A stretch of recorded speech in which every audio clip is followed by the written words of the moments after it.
isso. Boa noite a todos. A gente inicia a nossa gravação da aula de hoje. A gente iniciou conversando um pouco a respeito das dinâmicas mais burocráticas da disciplina, prova, material de revisão. E eu devo postar até esse final de semana os slides, tanto de apelação quanto de agravo do instrumento, e também um slide com questões para que vocês possam estudar para a nossa prova da quinta-feira, da unidade, tá certo, pessoal? Na aula de hoje, a gente vai tratar a respeito de agravo do instrumento. Eu recomendaria que vocês abrissem o Código de Processo Civil. Quem tiver pelo celular fica ruim, né? Porque não tem como abrir duas telas. Mas quem tiver pelo computador, abra uma aba lateral e acesse o Código de Processo Civil. É importante a gente acompanhar a nossa aula sempre com a lei ao lado. E abrindo o Código de Processo Civil, vocês se direcionem ao artigo 1015 do CPC, é o capítulo 3 do agravo do instrumento, artigo 1015.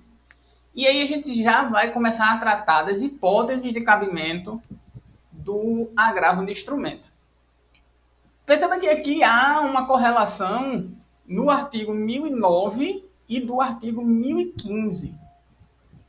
Alguém consegue perceber essa correlação? A gente viu a aula semana passada, a aula sobre apelação. Hoje a gente está vendo a aula a respeito de agravo do instrumento. Alguém consegue perceber qual é a correlação que eu estou citando entre o caput do artigo 1009 e o caput do artigo 1015?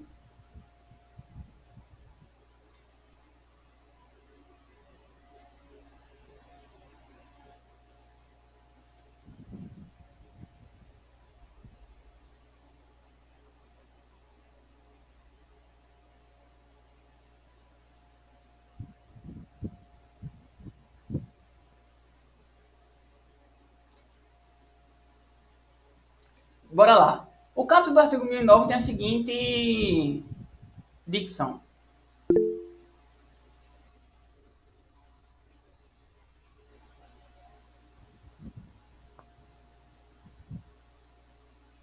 O caput do artigo 1009 tem a seguinte literalidade. Olha, artigo 1009 caput. Da sentença cabe a apelação. Da sentença cabe a apelação. Agora vejam o que diz o caput do artigo 1015.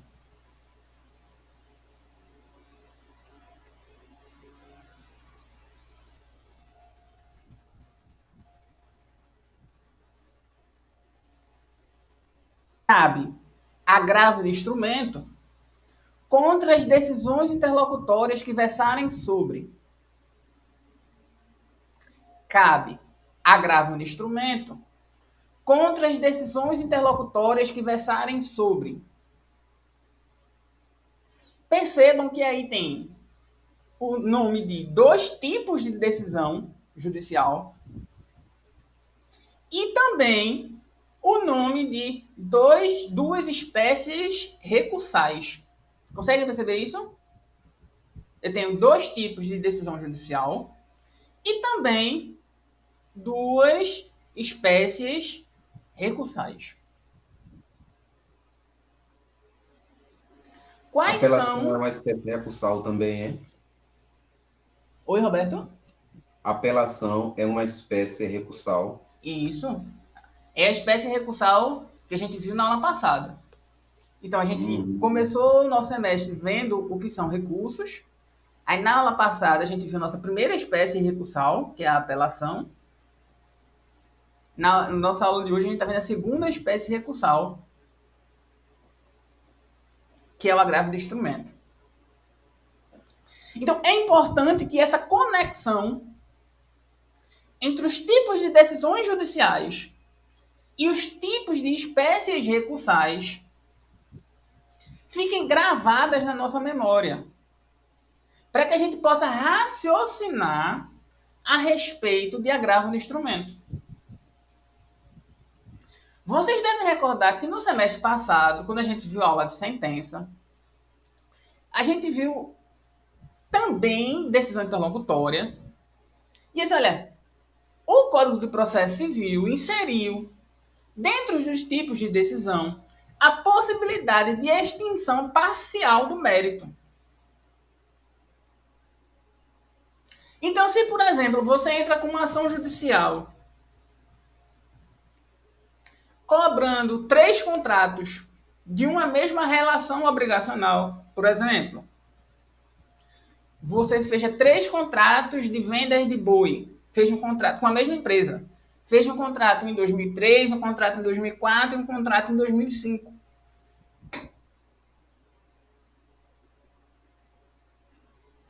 E aí, você insere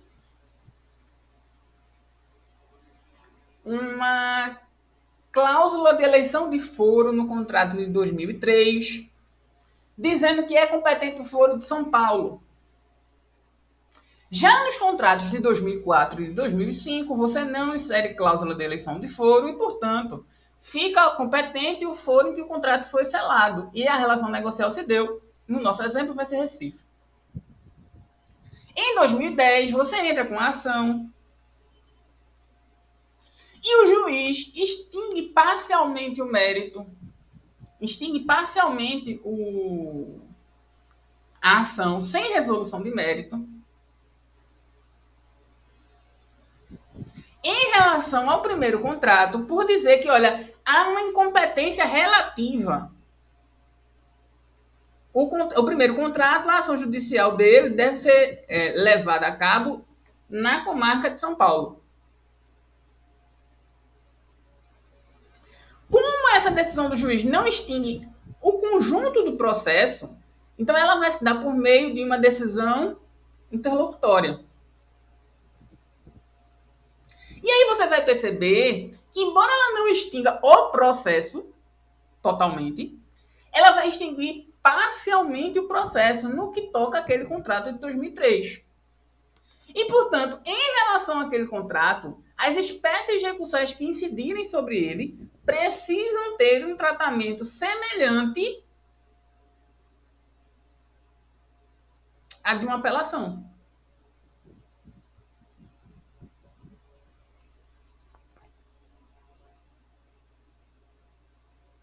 É por isso que a gente precisa fixar a comparação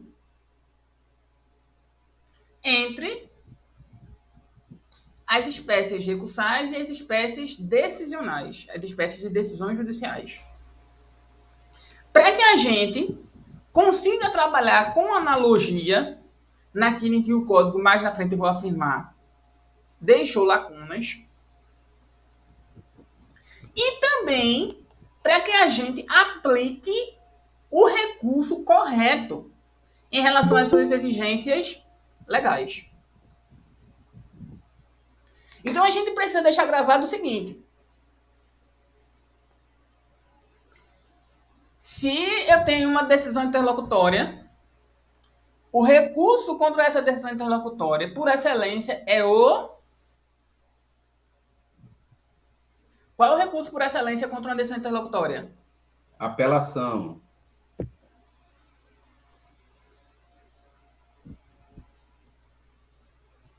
Agravo de instrumento. Isso mesmo. Então, se eu tenho uma decisão interlocutória, o recurso por excelência, o recurso primeiro que eu vou pensar a respeito dessa decisão, é o agravo de instrumento. Eu preciso pensar na lógica do agravo de instrumento. Por outro lado, se o que eu tenho é uma sentença, o recurso por excelência, a lógica que eu preciso pensar a respeito dessa sentença, é a lógica da Apelação. Então, a primeira coisa que a gente precisa fixar é isso. Decisão interlocutória, agravo de instrumento, sentença, apelação. A segunda coisa que a gente precisa pensar é que vejam que há uma diferença na dicção, na literalidade do artigo 1009 para o artigo 1015.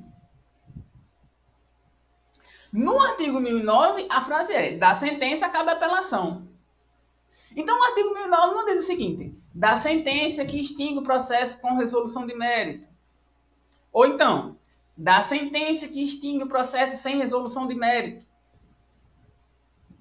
Não há uma definição de qual é a subespécie, que é A sentença já é uma espécie de decisão judicial. Mas das subespécies de sentença, com resolução de mérito, sem resolução de mérito, qual é a que cabe apelação? Todas. O artigo 1009 não definiu, então não cabe a gente restringir o direito de ação, o exercício da postergação do direito de ação por meio do recurso. Todavia, no artigo 1015, a gente vai perceber que o próprio legislador delimita quais são os assuntos que, cabendo o agravo do instrumento, quais são os assuntos que, sendo decididos por decisão interlocutória, mais uma vez, no artigo 1015, o próprio legislador define quais são os assuntos que, sendo decididos por decisão interlocutória, permitem o cabimento de agravo do instrumento. E aí o próprio legislador vai elencar um rol de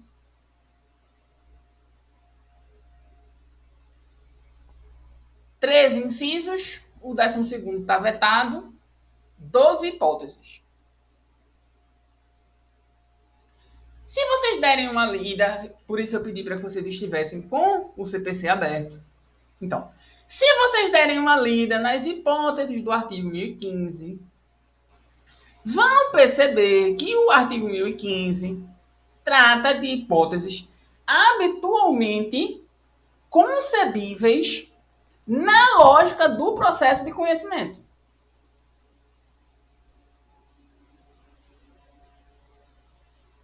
Então, são hipóteses de cabimento do agravo do instrumento. Tutela provisória, decisão sobre mérito do processo, rejeição da alegação de convenção de arbitragem, incidente de desconsideração da personalidade jurídica, exclusão de litisconsórcio, rejeição do pedido de limitação de litisconsórcio, redistribuição do ônus da prova, hipóteses habitualmente pensadas na lógica do processo de conhecimento. A segunda prova de que o legislador pensou quando estabeleceu as hipóteses do agravo do instrumento em um processo de conhecimento é que o parágrafo único do artigo 1015 vai estabelecer exceções. E nessas exceções, ele basicamente vai dizer o seguinte: tudo que não for processo de conhecimento, todas as decisões em que não for processo de conhecimento, dessas decisões cabe agravo do instrumento. Por quê? Porque, não sendo processo de conhecimento, se dessa decisão não couber agravo do instrumento, nós não vamos ter, por regra, uma fase recursal em que seja possível reaver aquelas decisões. Qual foi a lógica ao estabelecer o rol do artigo 1015? É a lógica do: o processo demora muito, vamos diminuir o número de recursos. E como é que a gente vai fazer para diminuir o número de recursos? A gente vai retirar as possibilidades de agravo naqueles temas em que o litigante pode rediscutir o assunto por meio de uma apelação. Então, a parada é o seguinte: gratuidade da justiça.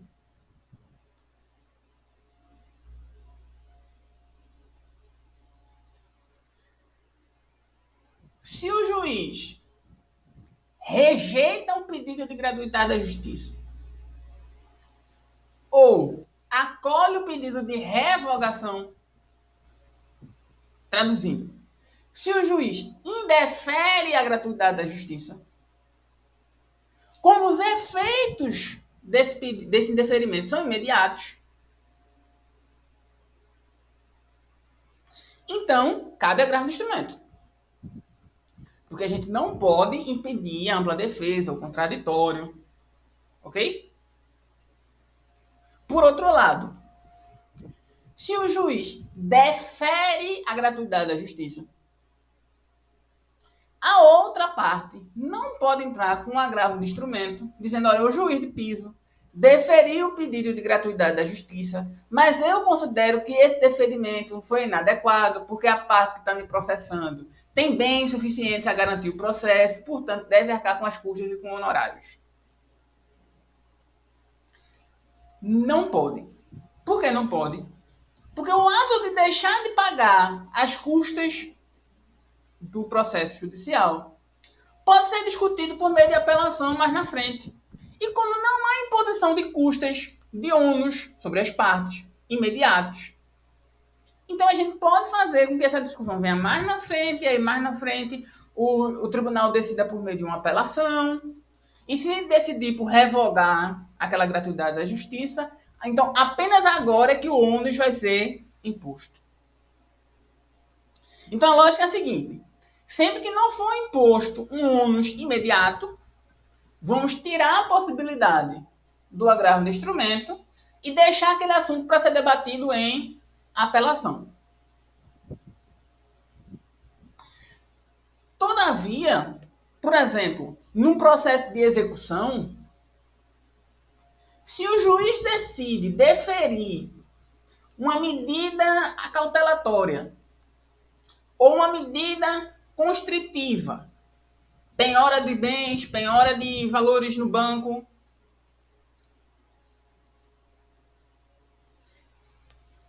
e contra essa medida proferida pelo juiz não cabe o agravo no instrumento, tampouco vai caber a apelação. Tampouco vai caber revisão dessa decisão judicial por meio de recurso. Porque quando a sentença vier, vai vir para extinguir a execução. É por isso, é por essa lógica de que apenas os temas tratados no processo de conhecimento é que abrem espaço para que os ônus reais provocados por essa decisão sejam sentidos pelas partes mais na frente e não de imediato, que em relação ao processo de conhecimento se estabeleceu hipóteses das quais não cabe o agravo do instrumento. Por outro lado, se a gente está falando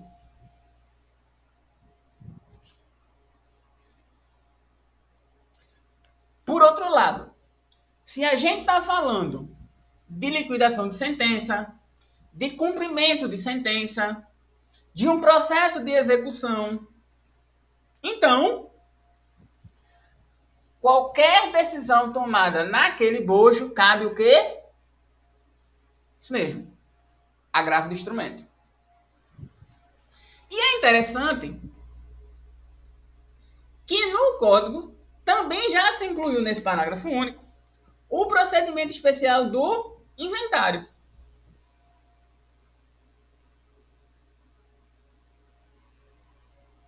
Então, liquidação de sentença, cumprimento de sentença, processo de execução, qualquer decisão tomada no seu bojo cabe agravo do instrumento. Porque, por regra, as decisões vão ser decisões interlocutórias. Processo de inventário. O processo de inventário, ele habitualmente é tratado até como não jurisdicional. Porque ele é um processo amigável, em que as partes recorrem ao Poder Judiciário, quase, hoje até é muito mais comum ser feito em cartório, mas as partes recorrem ao Poder Judiciário apenas para que haja uma homologação da herança. Então não faz sentido esperar a sentença, porque não há um litígio ali. Muitas das vezes, o desencontro, o desacordo no processo de inventário não vai ser entre as partes. Pode ser entre as partes e o terceiro interessado, no caso, a administração pública que está cobrando um imposto a mais e o juiz deferiu o constrangimento de determinado bem. Enfim, em processo civil 4 vocês vão ver os procedimentos em espécie, entre eles, obviamente, o de inventário, e vocês vão perceber isso, que não há um litígio entre as partes. Na verdade, é um procedimento consensual, consensual quase porque precisa da homologação do judiciário. Mas ele é consensual do repasse da transposição da herança do de cujos, do morto, para os seus herdeiros. Ok? Então, em relação ao processo de conhecimento, a gente tem as hipóteses de cabimento do agravo do instrumento. Se a gente está falando de liquidação de sentença, cumprimento de sentença ou processo de execução, qualquer decisão interlocutória cabe agravo de instrumento. E se a gente está falando de processo de inventário, qualquer decisão interlocutória cabe agravo de instrumento.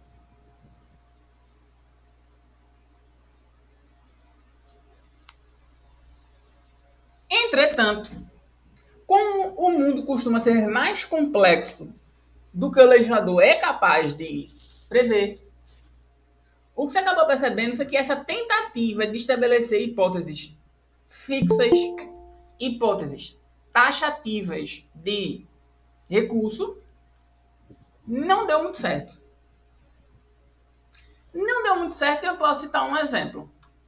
Se vocês abrirem para ler os incisos do artigo 1015, vão perceber que entre os incisos do artigo 1015 não tem um inciso que trate de competência.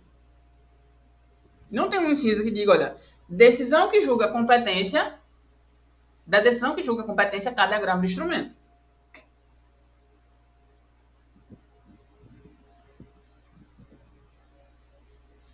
E aí o que acontece? Se da decisão que julga competência não cabe agravo do instrumento, a gente tem que esperar sair a sentença para só depois apelar. Mas perceba, se a sentença é proferida por juiz incompetente, qual é a consequência processual?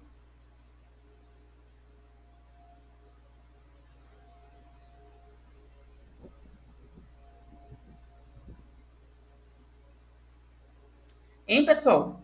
Qual é a consequência processual de uma sentença proferida por um juiz incompetente?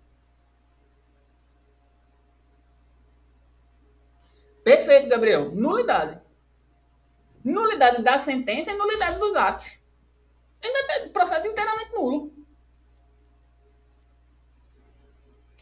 Algo que a gente poderia ter corrigido, talvez na contestação, por exemplo. É muito comum na contestação vir uma preliminar de incompetência.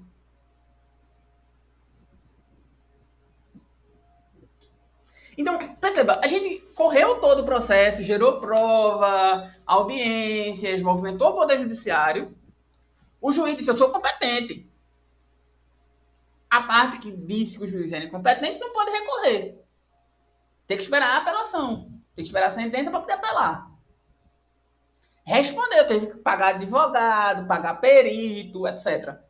E aí, quando chega na apelação, o tribunal vai dizer, não, realmente, esse juiz era incompetente, não era nessa comarca que devia ter corrido o processo, não. Veja quanto desperdício de recurso. E aí a doutrina tentou fazer um arrumadinho, interpretando de maneira extensiva. O inciso terceiro. O inciso terceiro é a hipótese de cabimento de agravo de instrumento, que diz assim, olha, cabe agravo de instrumento da rejeição da alegação de convenção de arbitragem. E o que a doutrina dizia?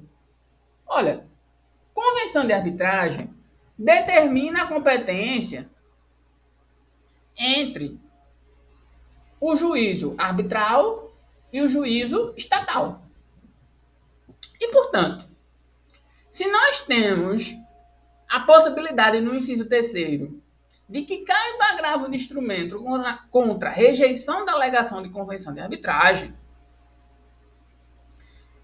na verdade, o que o legislador estava querendo dizer era o seguinte, cabe agravo de instrumento contra situações em que se postule pela incompetência do juízo. Bem extensiva, né, essa interpretação. Quer dizer, é difícil suficiente. O que é que o legislador queria dizer? Eu sei o que o legislador disse. E o que o legislador disse não foi isso. O que o legislador disse foi que cabe agravo de instrumento contra a rejeição da alegação de convenção de arbitragem. Mas a vida prática exige que a gente tenha também a possibilidade de agravo de instrumento contra a hipótese de incompetência. E aí o que acontece é que a gente ficou nesse impasse durante algum tempo, até que o STJ disse, olha, mas não é só essa situação.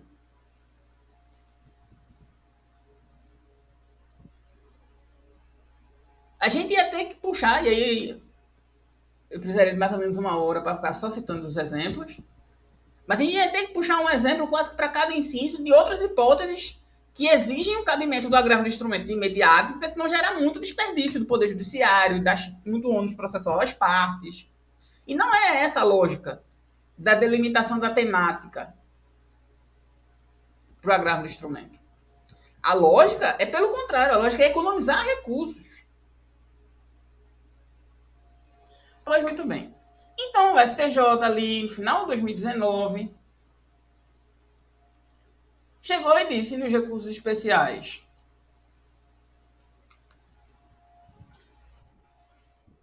R$ 1.696.396 e R$ 1.704.520.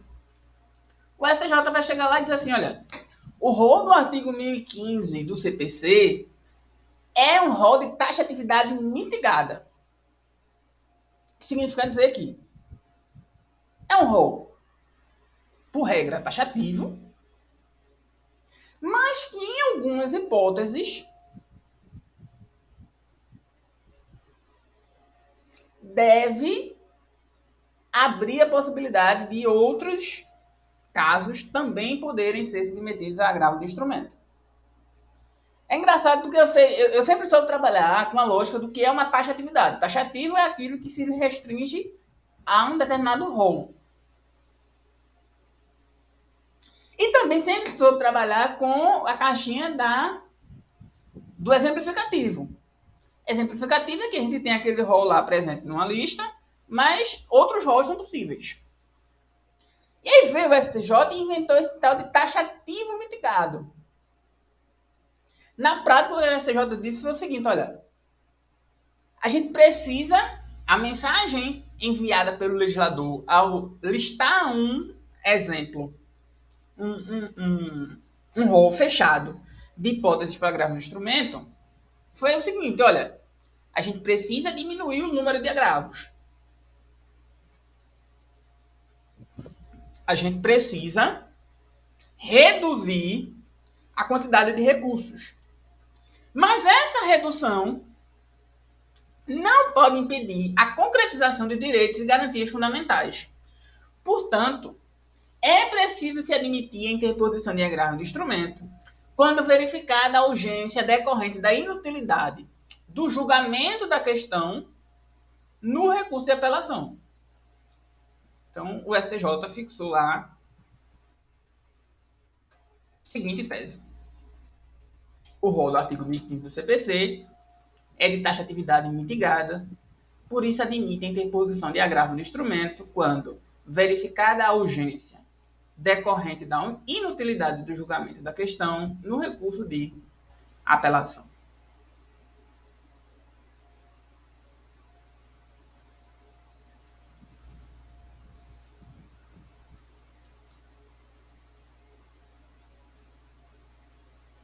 Então, a gente analisou a questão sobre se o rol é taxativo, se o rol é exemplificativo, analisou relativa à interligação entre as hipóteses de cabimento decisão interlocutória e sentença e as hipóteses recursais, apelação ou decisão ou agravo no instrumento. A gente precisa entender também que algumas das hipóteses do artigo 1015 são hipóteses relativas à natureza do processo. Outras hipóteses são relativas ao conteúdo da decisão que está cabível ali dentro. Então é o seguinte,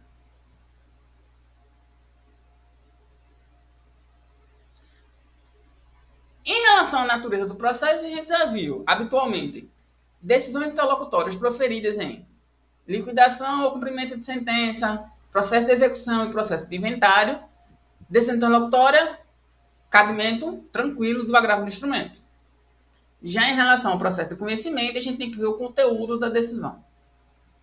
Em relação ao conteúdo da decisão, a gente tem que ver que existem decisões interlocutórias definitivas de mérito.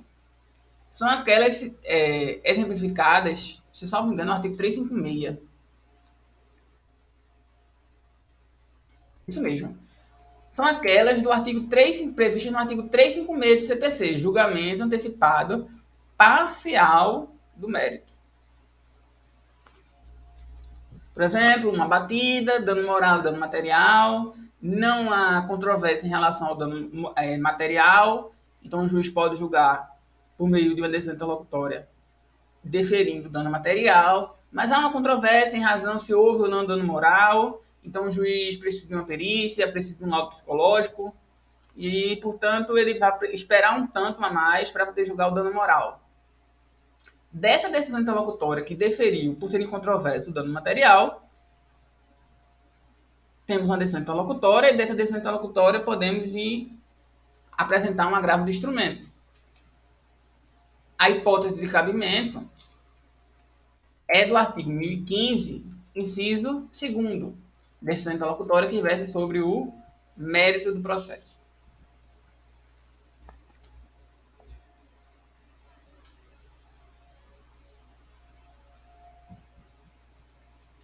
Também é decisão de mérito do processo a decisão interlocutória que verse sobre um incidente de desconsideração da personalidade jurídica. Tá certo? Então, a gente tem decisões interlocutórias que podem ser definitivas de mérito. A gente também tem decisões interlocutórias que são provisórias de mérito, por excelência, o inciso 1º, que são as tutelas provisórias.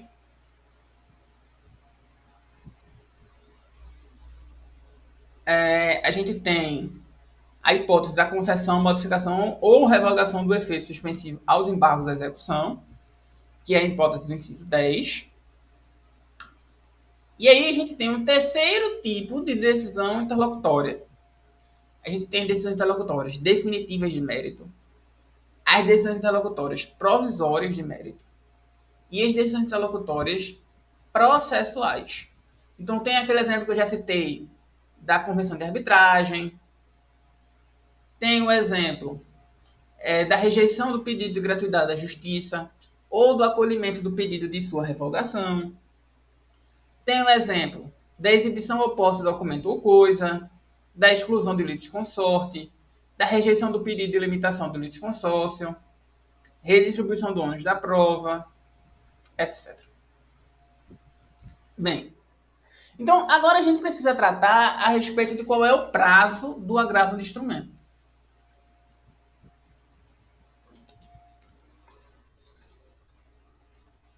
Qual é o prazo habitual dos recursos?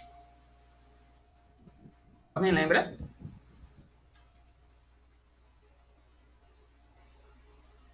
Todos os recursos, exceto um. Isso, Gabriel. Por força do artigo 1003, parágrafo 5º, todos os recursos, exceto o de embargo de declaração, têm um prazo de 15 dias.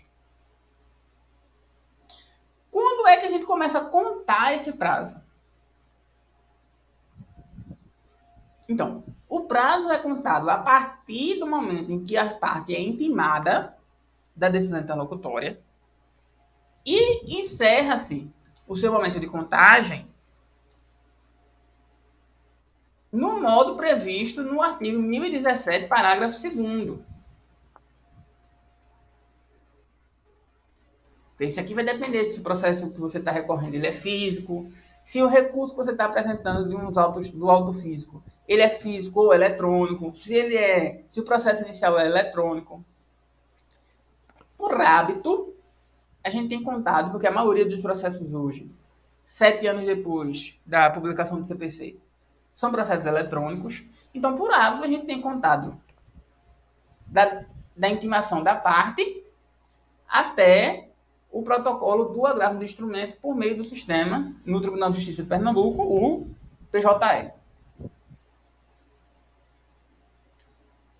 Bem, para a gente tratar da regularidade formal do agravo do instrumento, o que o agravo do instrumento deve ter no momento em que ele é protocolado?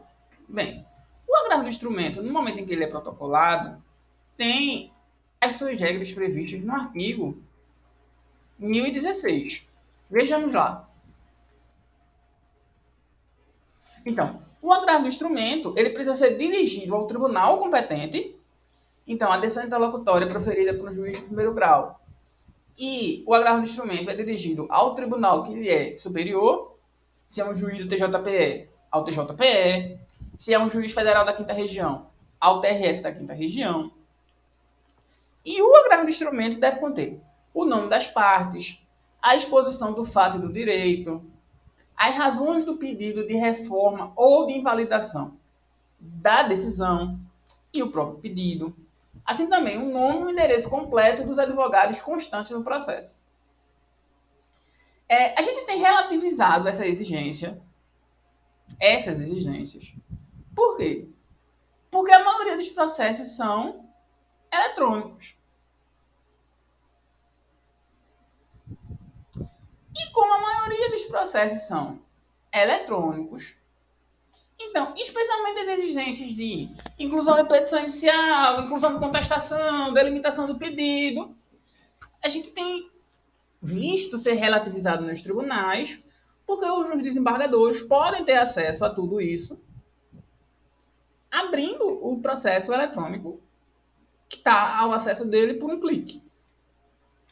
Todavia, especialmente em relação ao inciso terceiro, é muito comum gerar nulidade do agravo do instrumento, portanto, seu indeferimento.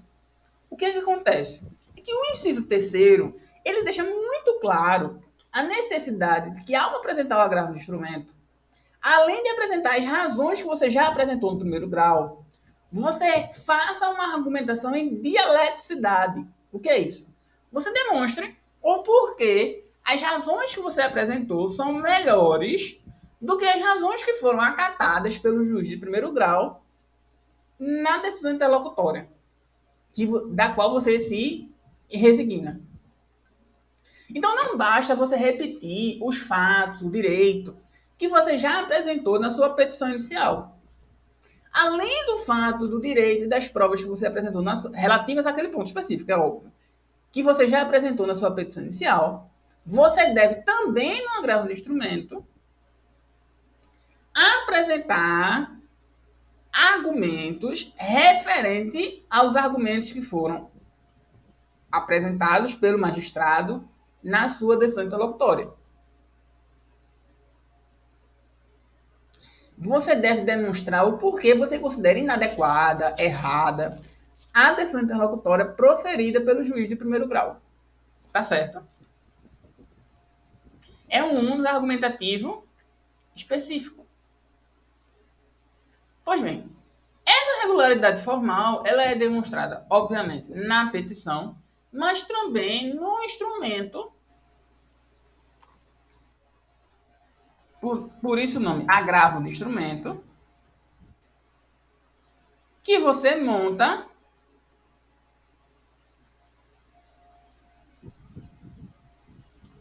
para enviar ao tribunal.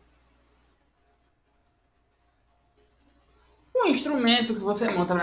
Primeiro, deixa eu recordar do porquê ficou sendo chamado de instrumento, né? Então, antigamente, os processos eram físicos. Então...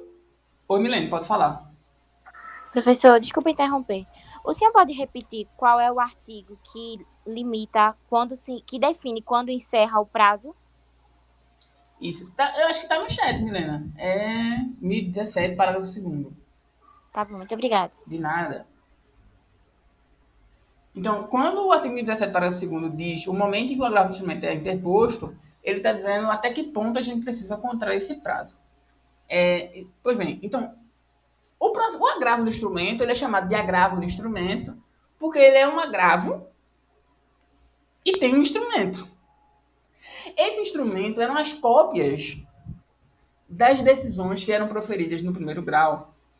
E precisava, como os processos eram físicos, e o agravo do instrumento não interrompia o processo, então eles precisavam tirar cópias da petição inicial, da contestação, da decisão que está sendo agravada, e criar como se fosse um novo processo perante o tribunal de segundo grau.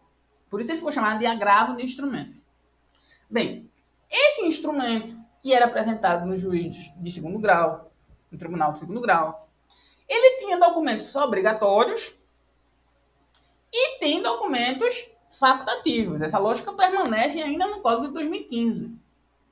Então, são documentos obrigatórios. A cópia da petição inicial, da contestação, a cópia da decisão que ensejou o agravo, a própria decisão agravada, a certidão da intimação de que você daquela decisão que está sendo agravada,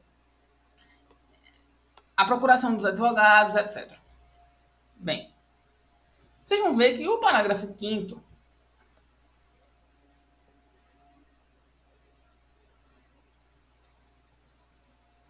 vocês vão ver, como eu falei, que todos esses artigos,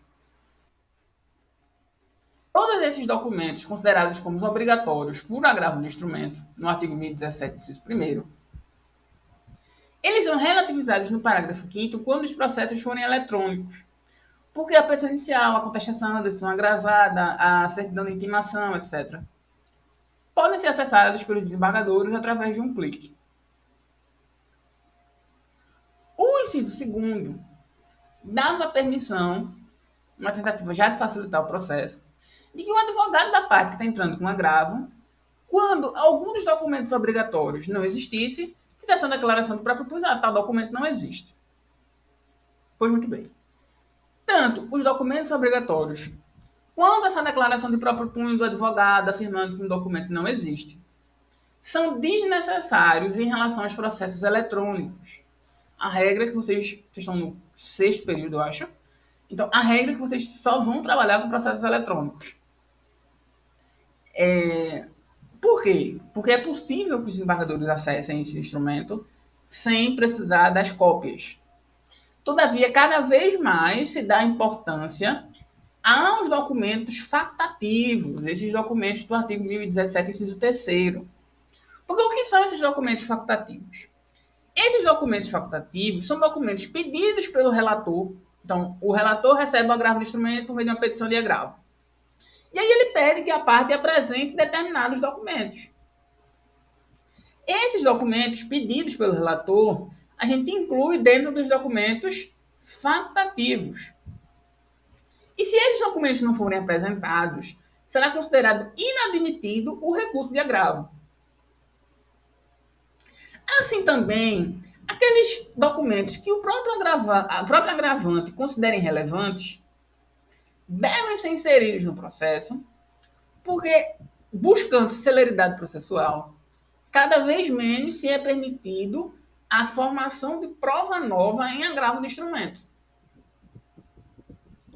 Em respeito a não pular instâncias, em respeito à própria celeridade processual, em respeito à impossibilidade de se gerar fato novo em tribunal.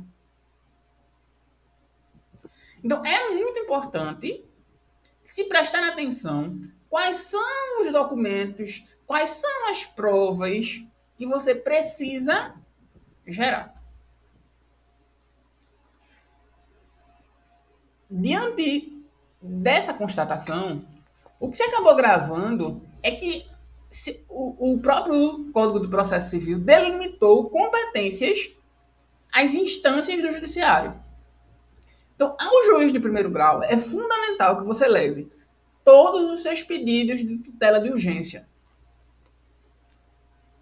e apresente ou peça a formulação de todas as provas necessárias à comprovação do que você pleiteia em juízo. Ao juiz de segundo grau,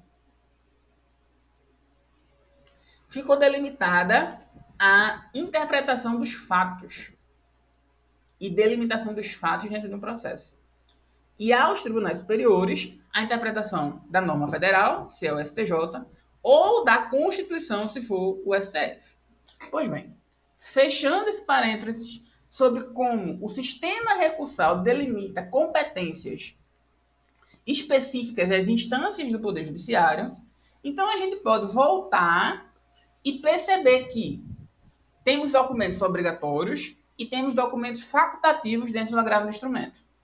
Em relação aos documentos obrigatórios, eles estão previstos no próprio Código de Processo Civil e são relativizados quando os processos forem eletrônicos.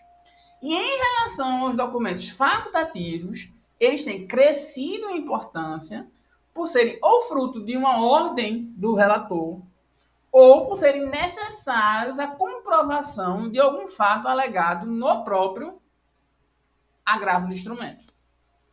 Certo?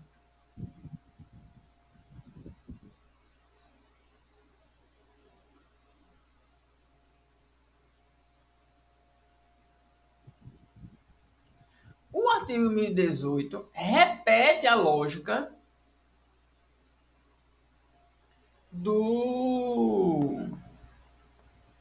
O artigo 1018 repete a lógica do agravo do instrumento ainda na ideia do processo físico, da necessidade de informar ao juiz de primeiro grau sobre a interposição de um agravo de instrumento. Quando não se interpõe um agravo de instrumento, quando não se avisa ao juiz de primeiro grau a respeito da interposição desse agravo de instrumento, inclusive, é possível gerar um indeferimento deste agravo. Perceba que isso ainda trabalha muito na lógica do processo físico, porque no processo eletrônico, no momento em que você interpõe um agravo de instrumento, fica delimitado no próprio processo uma aba lá dizendo, olha, agravo de instrumento número tal, referente a esse processo.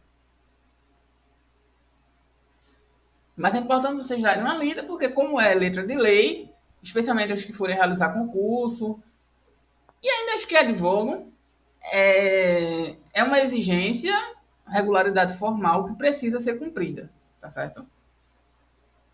E aí eu vou com vocês para o artigo 1020.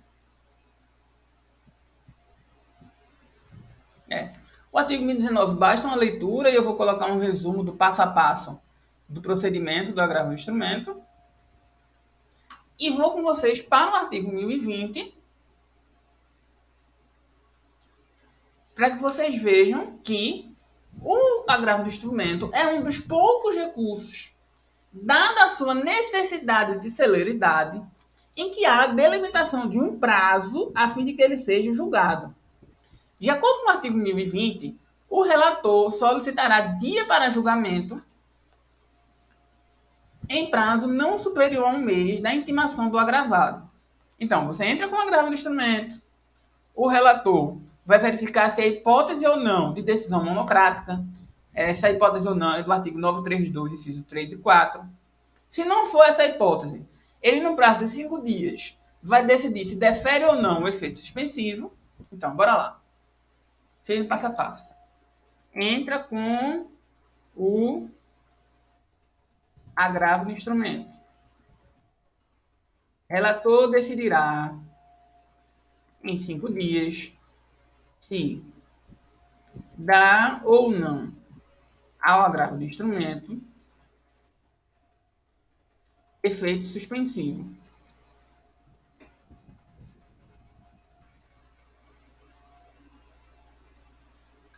Peraí, mas antes disso, relator... Então, entrou com o agravo do instrumento. Relator verificará se é hipótese de decisão monocrática. Artigo 932, incisos 3 e 4.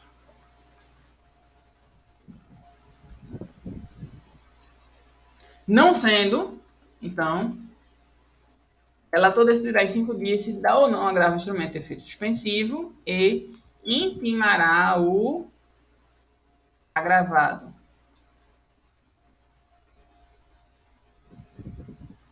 Intimado o agravado,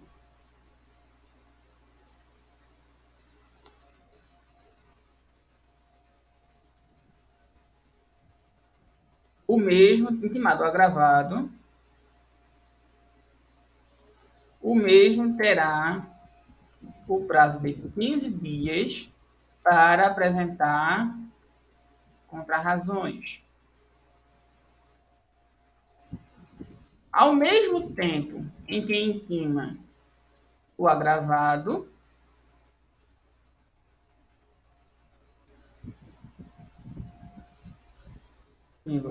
deverá também o relator intimar o Ministério Público nas hipóteses de sua intervenção. Para quê? Para que no prazo de 15 dias se manifeste.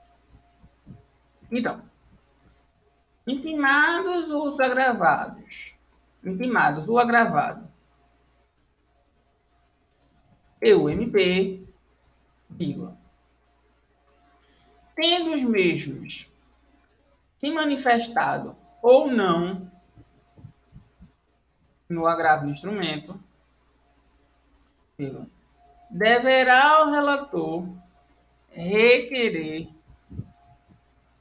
no tribunal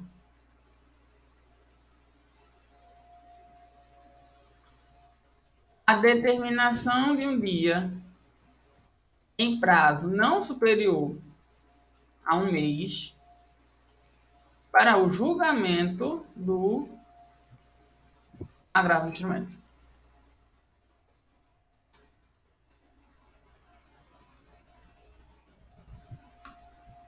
Então, a gente fez o passo a passo do que acontece com o agravo do instrumento.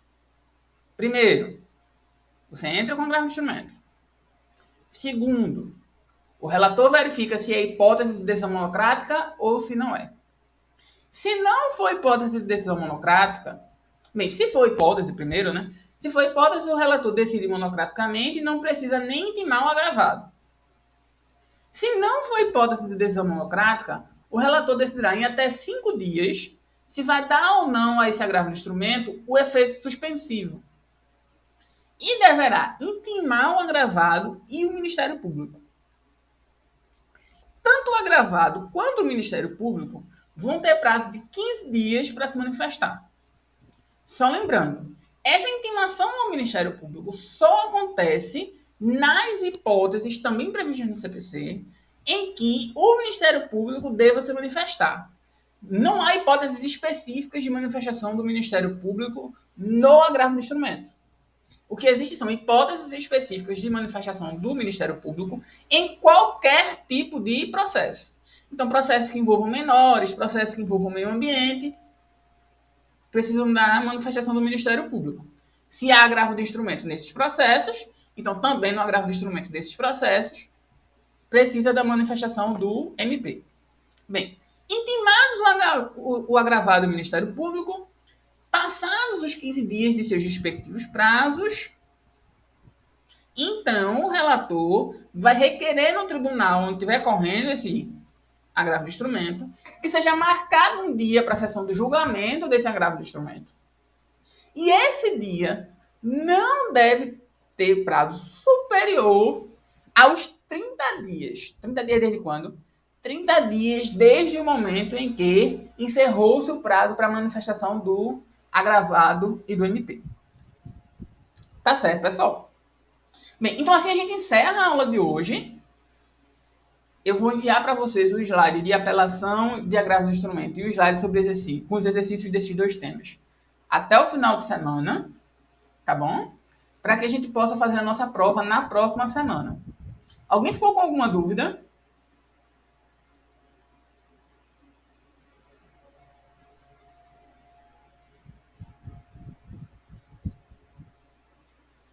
Isso, Gabriel. Quem entra com agravo é agravante e quem está sofrendo o agravo é o agravado. Então, A entra com processo contra B, A pediu tutela provisória. O juiz deferiu a tutela provisória. B, que era réu, entra com agravo e passa a ser agravante. A, que era autor, mas ganhou a tutela provisória, passa a sofrer agora com o agravo no instrumento. Então, passa da posição de autor para, no agravo do instrumento, exercer a posição de agravado.